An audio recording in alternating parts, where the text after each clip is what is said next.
అంతర్వేది తిరునాళ్ల నేపథ్యంలో అసాంఘిక కార్యకలాపాలకు పాల్పడే వారిపై ప్రత్యేక నిఘా ఉంచామని జిల్లా ఎస్పీ నయీం ఆస్మీ అన్నారు. పశ్చిమ గోదావరి జిల్లా నర్సాపురంలో గోదావరి పంటరేవును పరిశీలించారు. అనంతరం నర్సాపురం పట్టణంలో దాతల సహకారంతో ఏర్పాటు చేసిన సీసీ కెమెరాలను ప్రారంభించారు.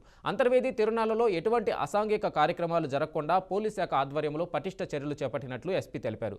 తీర్థయాత్రకు వచ్చే భక్తులు అపరిచిత వ్యక్తులతో జాగ్రత్తగా ఉండాలని సూచించారు.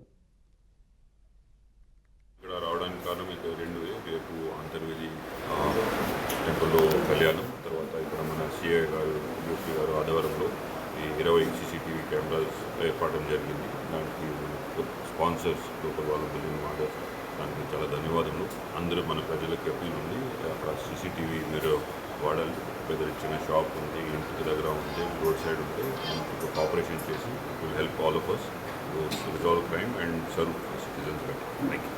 సార్, ఈ అంతర్వేది ఏర్పాట్ల గురించి అందుకే ఆల్రెడీ మన దగ్గర ఓన్లీ మెయిన్ కారణం మన దగ్గర నుంచి వెళ్ళడానికి బంతులు దేవుడి భక్తులు